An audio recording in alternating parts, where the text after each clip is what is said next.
Sir Tom Pidcock, descender extraordinaire, winner of L'Alpe d'Huez stage in the Tour de France, just broke one of the most prestigious KOMs in cycling, the Sa Calobra KOM, taking it from Ed Laverack, who put his attempt up on YouTube last year. But what does this mean for Pidcock? Is he going to go win the Tour de France now? Will he be Ineos Tour de France leader? How does this compare to other efforts in races in cycling this year from the big guns? Let me just remind you of what Pidcock did in the Tour de France this year, where he was very competitive in the first week on GC. Jumbo didn't want him in the break on the Alpe d'Huez stage, and so he just got across by descending like, I'm not going to say a madman, because technically he was brilliant, and then he pushed the brake on the penultimate climb, attacked early on Alpe d'Huez, held Menkes off, who won on Les Pereiras, had a career year, pretty good rider too. And Pidcock did good watts, 5.8 or so for over 45 minutes on Alpe d'Huez after all of that attacking and pushing in the breakaways. So it would have been relatively easy from the GC group. That's not an ordinary performance for a guy doing his first Tour de France. So Sa Calobra, what is the climb that he took the KOM on in December? It's very Instagrammable. It's in the north of Mallorca. It's very popular. 200,000 plus attempts on Strava. You descend down into it, down by the bay, and then you come back up. And so we'll have some of the GoPro footage from Ed's video, which is linked down below for the ambience. Here's what Pidcock did for the warm-up. Not that easy, but not that hard either, compared to, say, a race. They did do a 20-minute effort with some over-under cadence intervals at about 5 watts per kilo. Temperature was good. If you look at down below 13 degrees, that's perfect.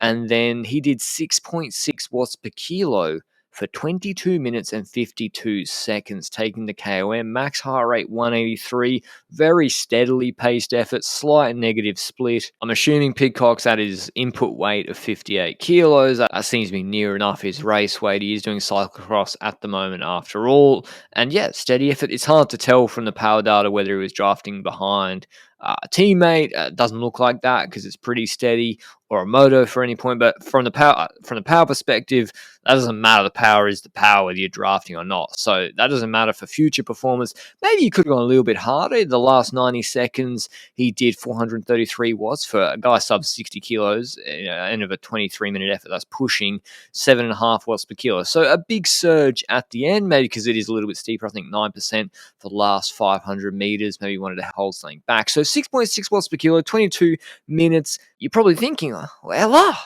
you just told me that Jai Hindley won the Giro d'Italia with a top 10 climbing performance of the year, doing 6.5 for 20 on Passo Fidaya. So doesn't that mean Pidcock automatically is ready to win a Grand Tour? It's not that simple. Like when we compare it to another performance like Super Planche de Belfier, which is just under 20 minutes, where Pidcock was here, in fact, in the Tour de France. We've got Pog, Vingegaard, Thomas here, Yates, Gaudu. They paced it really asymmetrically. It's a much harder stage beforehand. Positioning into the climb's important. I can't see Pidcock, who lost 45 seconds on this stage. Can't see him in the first 15 guys. The temperature, from what our write-up says, was really warm, so 30 degrees Celsius. It's a lot more difficult to push the big watts compared to 10 to 15 degrees, which is almost perfect conditions. And as I said, asymmetrically paced, what does that mean? So UAE couldn't pace quite hard enough, and then the last 4 minutes were really it was a big route cutting to the gravel section, then it just exploded. And I think Pog and Jonas did over 8 watts per kilo for the last 4 minutes. So race efforts are not paced, evenly to go up the climb as fast as possible, unless you got a perfect metronomical SkyTrain. And also, these stages are won and lost. Like Pog's big advantage here, even if Jonas was the best climber in the Tour de France in the world this year, Pog's just 30-second burst. As someone who's heavier than these sub 60 kilo guys, he can just take these bonus seconds in these stages with his superior sprint, which Pidcock should have as well. He beat Wout van Aert in a sprint in Amstel Gold Race and Brabantse Pijl. So, he has that Pog level sprint, one would think. But the closest comparable effort to him in the Tour de France this year was McNulty, actually, on Valerand-Azé, which was the penultimate climb of the day. Again, warm conditions. We're at the back end of a third week of an incredibly hard Tour de France, and it's not even the last climb, and he does Peyregout afterwards at like 6.2 for 20 minutes. But 6.6, which is, he didn't do 6.6. He's heavier than 60 kilos. 6.6 is what a 60-kilo rider would have to have done to go as fast as McNulty went, but that exploded the race. So if you can produce those sort of numbers in race in the right situations, yeah, it's big numbers. You don't even need to produce those numbers to. It's all about fatigue resistance is more important. You've got to be careful with these training numbers. And like, listen, I'm high on Pidcock. If you look at our Ineos Tour de France Contender article, we think he's their best chance of winning the Tour in sort of the medium term because he's a super talent. But, Richie Port, huge training numbers. And it's more about, okay, how tired are you at the base of the final climb? How have you been able to refuel? How much energy have you spent with stress? How do you respond to heat, to cold, to altitude? How do you respond to doing, full gas 6.3 for 30 on Spandell, then Altacam afterwards? And, Vingegaard, obviously, even though Grenoble, they're not doing, I think he did do like 6.5 or something in the last section, which is, big numbers. That is, Pidcock can't do that.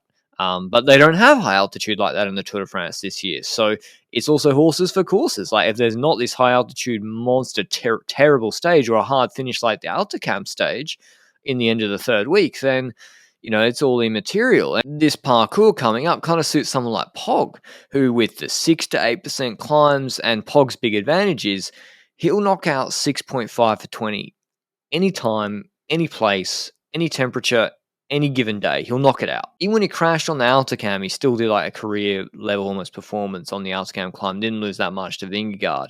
And he does that from February and does that through October. That's why Pog's so good, because he's so consistent at putting out those big numbers, and he got the sprint, and he's weather resistant. So like UAE Tour, for example, they don't do huge numbers. Yates did pretty good numbers in 2020. On Jebel Hafid, I think 6.5 for over 25 minutes. This year, maybe a little bit less, but there was some defensive and tactic stuff because of Pog's advantage on the TT. But yeah, Pidcock, who won't do UAE Tour, I don't think, because he's doing the cyclocross season. Those numbers are more than good enough to be at the pointy end of UAE Tour and winning that race, especially if Pog doesn't do it this year or doesn't peak for it. UAE Tour is not why Pidcock's signed to the big bucks. It's Tour de France success and all the other things as well. And so the Ineos will be hoping, and he'll be hoping, and probably, I don't know what shape he's in, maybe compared to the average rider pre-Christmas, the average GC guy like Pog and Jonas, he's probably in a bit better shape than they would be because of his cyclocross stuff. But let's say he drops a kilo, adds another 5-7 watts. Now you're talking 6.8, 6.9 watts per kilo for 22-25 minutes. And if you can replicate 95% of that in race, all of a sudden you're right up there. Plus, you're going to be the best descender of all the GC contenders in the world, and it's not even close. You can put them under pressure on descents. Plus, you got the sprint. So yeah, it's encouraging. Does it mean you can just pencil him in for the Tour de France podium? Of course not. It's a training effort. Like David Gaudu, he'll knock out 6.6 for 23 in January if he really needs to. But an early Christmas present for British cycling fans. Hope you enjoyed the video, and I'll see you in the next one. Ciao.